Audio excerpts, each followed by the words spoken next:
There are so many people in the world, and you may be watching this right now, and you have these incredible ideas, and what you think is missing is motivation. And that's not true.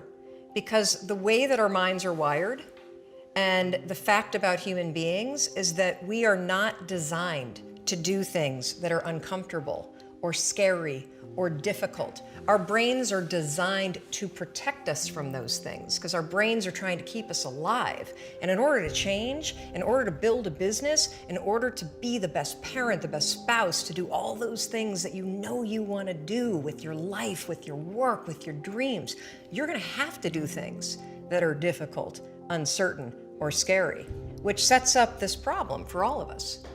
You're never going to feel like it. Why do you think that is? Oh, I know exactly why that is. Because I've studied this so much, because for me, one of the hardest things to figure out was, why is it so hard to do the little things that would improve my life? And what I've come to realize is that the way that our minds are designed is our minds are designed to stop you at all costs from doing anything that might hurt you. The way that this all happens is it all starts with something super subtle that none of us ever catch. And that is with this habit that all of us have that nobody's talking about. We all have a habit of hesitating. We have an idea, you're sitting in a meeting, you have this incredible idea, and instead of just, saying it, you stop and you hesitate. Now, what none of us realize is that when you hesitate, just that moment, that micro moment, that small hesitation, it sends a stress signal to your brain. It wakes your brain up, and your brain all of a sudden goes, oh, wait a minute, why is he hesitating? He didn't hesitate when he put on his killer spiky sneakers. He didn't hesitate with the really cool track pants. He didn't hesitate with the NASA t-shirt. Now he's hesitating to talk, something must be up. Then your brain goes to work to protect you. It has a million different ways to protect you. One of them is called the spotlight effect. It's a known phenomenon where your brain magnifies risk. Why? To pull you away from something that it perceives to be a problem. And so you can truly trace every single problem or complaint in your life to silence and hesitation. Those are decisions. What I do and what's changed my life is waking up and realizing that I'm never going to feel like doing the things that are tough or difficult or uncertain or scary or new. So I need to stop waiting until I feel like it. And number two, I am one decision away from a totally different marriage, a totally different life, a totally different job, a totally different income, a totally different relationship with my kids. Not like one decision, I'm divorcing you in the marriage example, but one decision on, you could be having a conversation with your spouse and you feel your emotions rise up, and within a tiny window, those emotions can take over and can impact how your marriage goes. Or you can learn how to take control of that micro moment and make a decision to act in a way that actually shifts your marriage. Your life comes down to your decisions, and if you change your decisions, you will change everything. In the scheme of life, hitting the snooze button is not that big of a deal. But here's the thing about life. None of us wake up and say, today is the day I destroy my life. What we do is we kind of check out because it feels overwhelming, or we check out because we're afraid, or we check out because we start listening to self-doubt, and then we make these teeny tiny decisions all day long, and we don't even realize it. Decision to not get up on time, a decision to not eat the right thing, a decision to snap at your kids, a decision to not speak in a meeting, a decision to not look for a job, a decision to not deal with your finances, a decision to not call your parents, like whatever it is.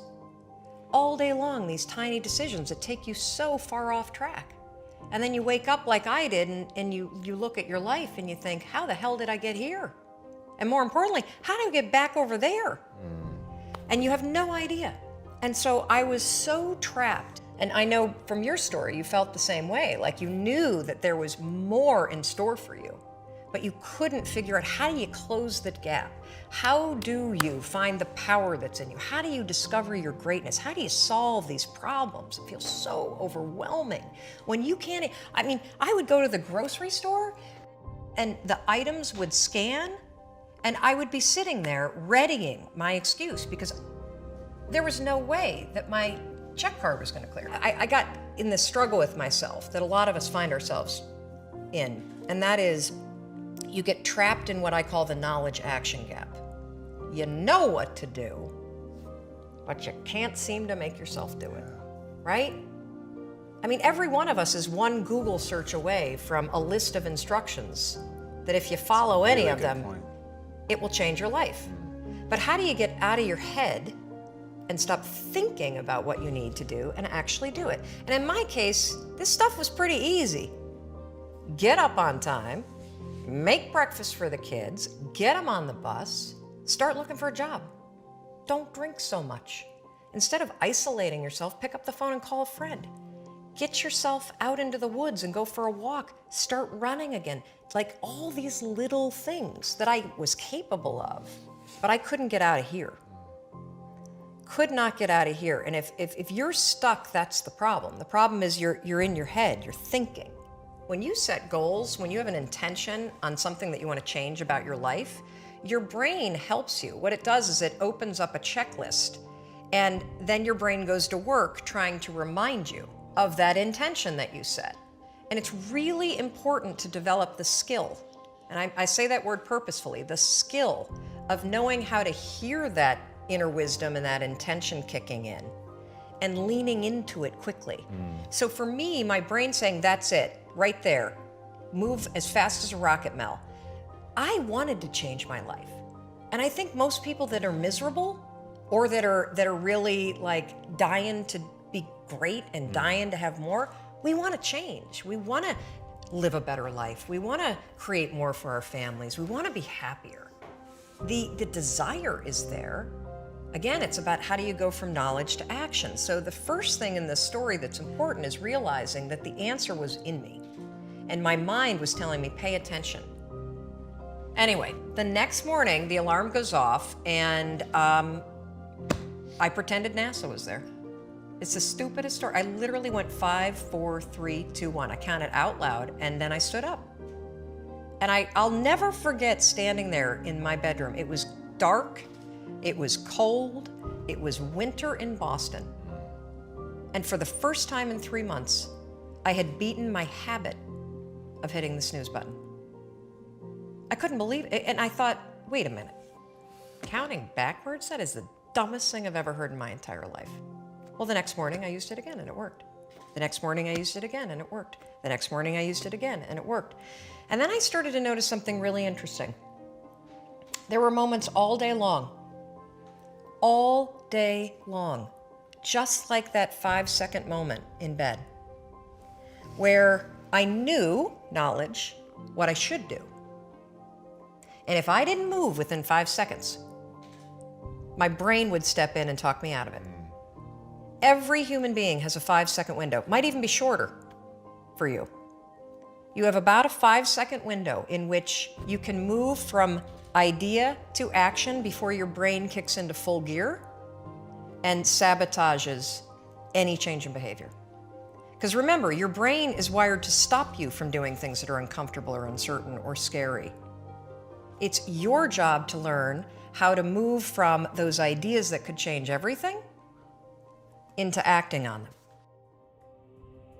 When you understand the power of a 5-second decision, and you understand that you always have a choice to go from autopilot to decision maker, everything in your life will change. You will be a different negotiator, you will be different in sales, you will be unstoppable in the gym, because you will realize the amount of garbage that you put in the way of your hopes, of your dreams, of your potential, of your confidence, of your courage.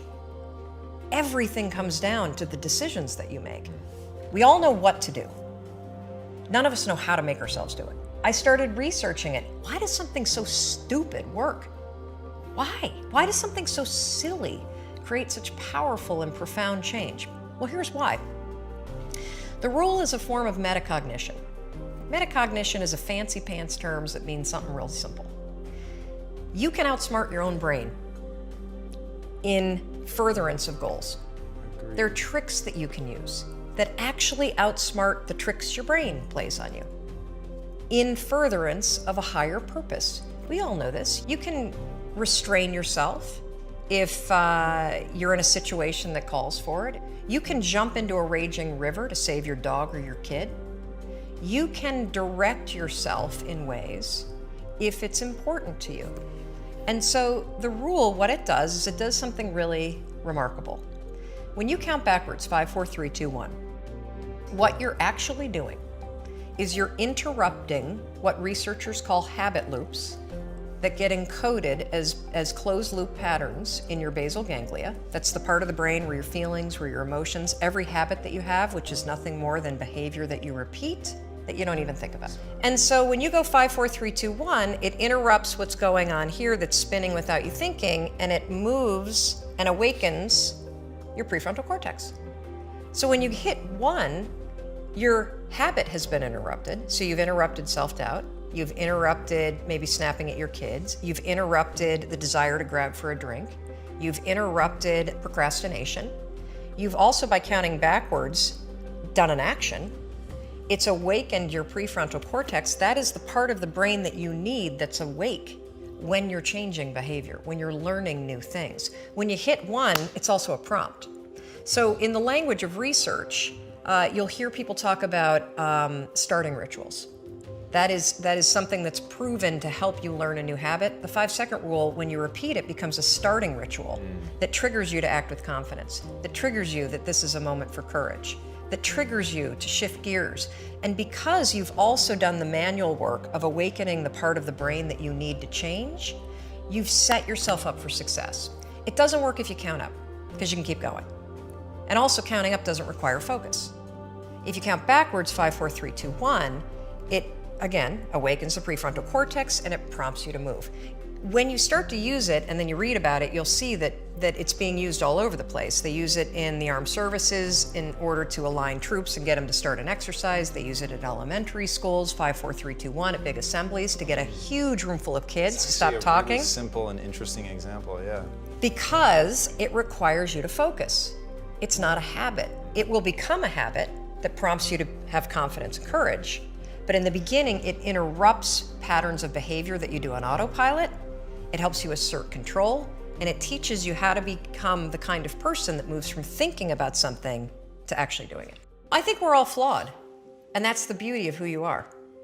And instead of trying to make yourself perfect in every area, it's so much easier when you accept the things that you're terrible at, or that are your weaknesses, or that are the things about your wiring. Look, if I were diabetic, I would take insulin. I happen to be somebody that's wired for anxiety. Right. No big deal. So figure out how to, instead of fighting those things, actually trick it.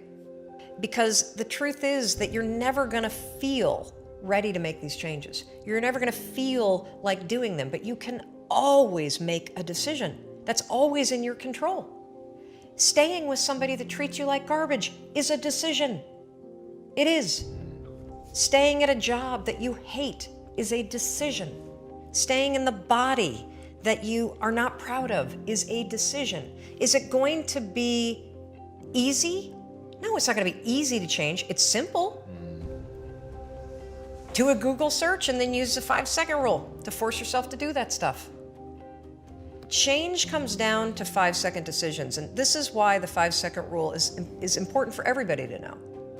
It's your job to push yourself. And I don't care if you're Dr. Martin Luther King Jr., or you're Michelangelo, or you're Lin-Manuel Miranda, who wrote Hamilton, you will struggle with self-doubt. And everybody that you admire, everybody, and the list is the same for everybody. Oh, Oprah Winfrey, and I want to be like, Tom, and I want to be like, Branson, and I want to be like Jay-Z, and I want everybody's list is Bill Gates, and do you know what those people do?